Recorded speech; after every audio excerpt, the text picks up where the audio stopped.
Can you tell us how you got here, your background with these coaches, if you knew anybody, and how you ended up getting hired? So I know Coach Bell through some mutual friends, and kind of just built a relationship with him over the last probably 6 to 8 years.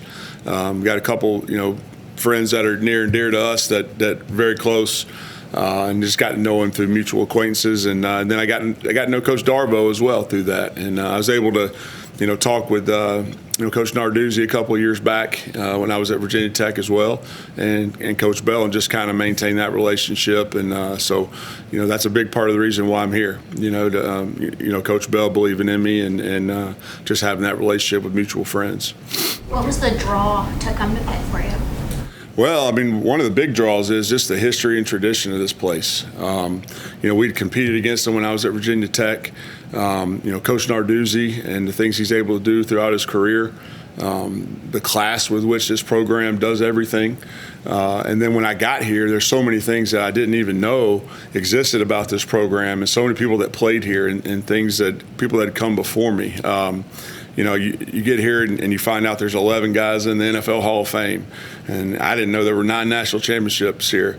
If there's an award they give out in college football, we got a copy of it, and then somebody's won it here. I was in Coach LaSala's office the other day, and he's got a Blitnikoff trophy sitting on the floor, and I said, man, we got to put that up somewhere. He goes, that's okay, we got a couple more, and just phenomenal lineage of people that have been part of this program. I walked into the tight end meeting room the first day, and I didn't realize Mike Ditka played here, and played tight end here, and was an All-American, and then obviously a Hall of Famer.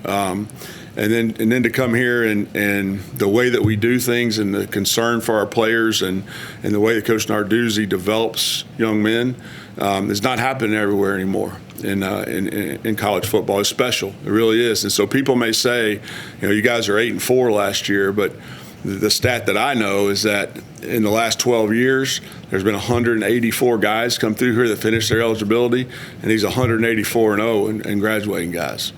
And so if you want to bet, there's not a better stat in college football than that.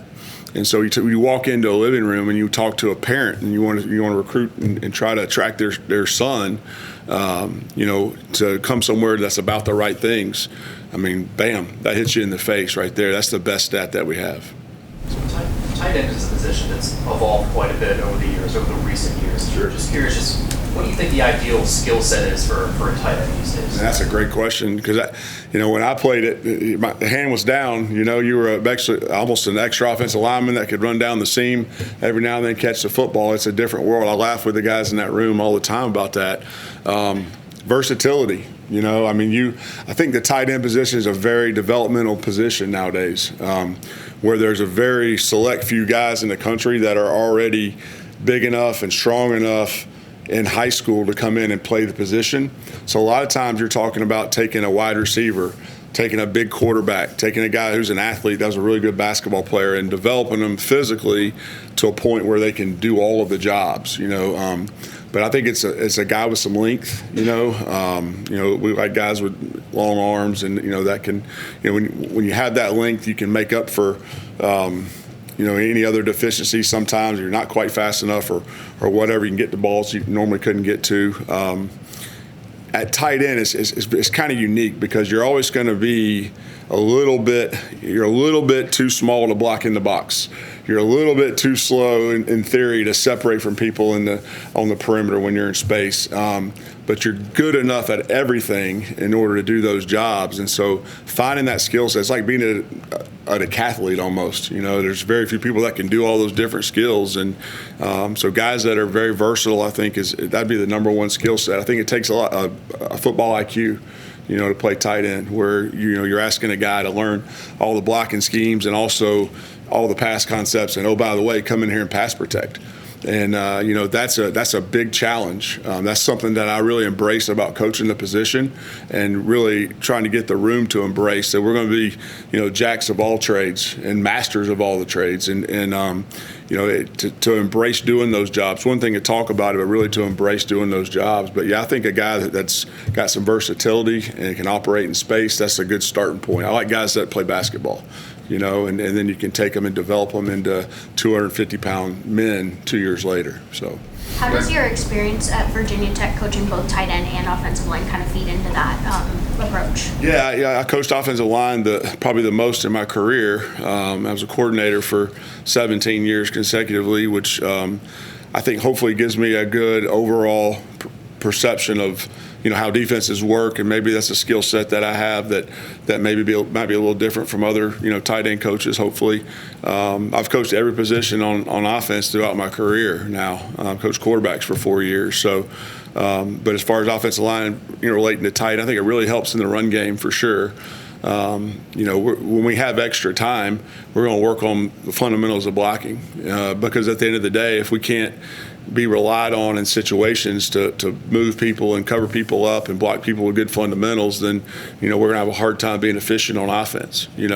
If you ask a kid to go out there and get extra work in, what do you think they're going to do most of the times? They're going to go out there and catch footballs, because that's fun. Sometimes the hard part is to put your hand down and move somebody against their will, and so I think having that background hopefully helps with that.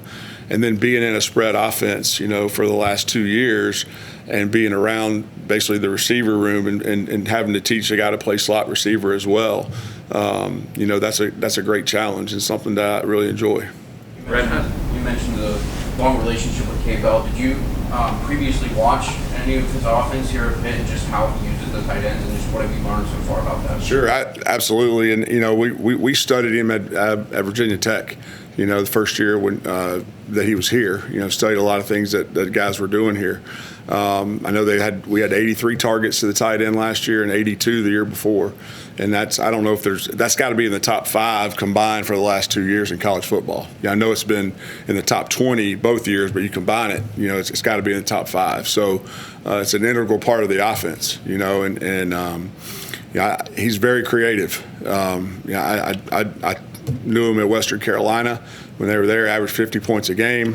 One of my best friends was coordinator with him at Valdosta when they were down there, averaged 50 points a game. As a matter of fact, I don't know if he's never not averaged 30 a game as a coordinator. And I don't think he's never not thrown 25 touchdowns as well. So the ability to learn from him and the passing game, the things that he does and how he moves guys around and manipulates coverage and gets matchups, and hides people. We're able to play with smaller, faster guys, that maybe didn't get recruited by some other people that are special in his offense because he gets them in good matchups and good situations and doesn't need a 6'5" wide receiver.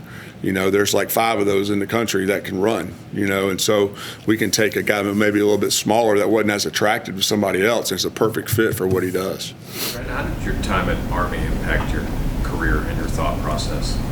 It was significant. It's a phenomenal place. Being there, the things that the kids are going to do when they leave there. And I'll be honest, earlier in my career as a coordinator, I was about ball all the time. And it was just football, and I loved the kids and all that, but I never really thought about trying to push and develop people as leaders until I got there. And I'm standing in front of an offense like this, and there's 80 people on the offense, and I'm thinking these guys got to go out and lead men and women at 24 years old in very dangerous situations. You got to give them more. You got to talk about leadership and help them develop as leaders. And one of the things I'm most proud of in my career, I coached offensive line there as well, and there's been more than 30 guys go through Ranger School that I coached there that played offensive line, and they've all made it through.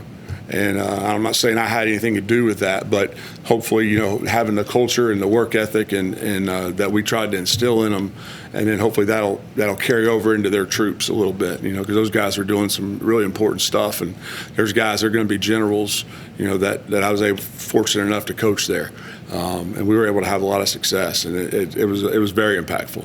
So. That's a very distinct style of offense, and Cade runs a very distinct style of offense. Are there things you can bring from that here, and was that even something Cade said to you, that he wanted you to bring some of those elements to That's a great question, and some people think you're coaching a different sport when you're coaching that style of offense, to be honest with you, but you find out that you're not. And really it's about creating matchups, creating numbers advantages, creating angles, reading people where you don't have to block people at the point of attack, and then when people make it unfair by rolling the covers, by blitzing, like having answers and replacing people with perimeter answers or whatever it might be, it's the same. It really is, and it's just we were under center.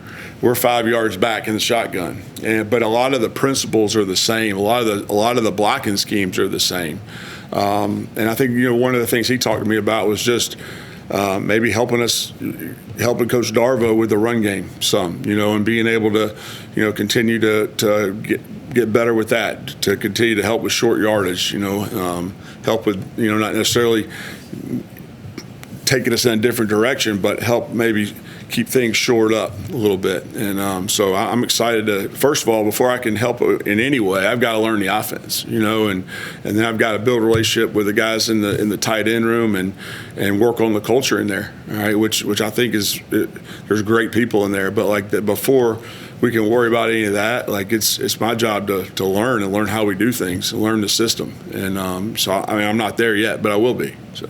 What have been your early impressions of the guys in the tight end room? Great people. And we brought in 2 new guys, really 3, because there's a true freshman that's here that really should still be in high school, Wyatt Valario, and then two transfers. And those guys have embraced them like they've been in there for 4 years. And, we've gotten together a lot and gone out to eat and, done some things and really, I've really enjoyed it. But they're teaching me, the guys that have been here. And then the other 3, the rest of us are learning at the same time. And but just the attitude that they have, the way they've embraced me and helped me. I'm like I said, I'm learning from them at the same time. And but they're phenomenal people. They handle their business on a day-to-day basis. I love their attitudes, and I'm excited to work with them. I really am.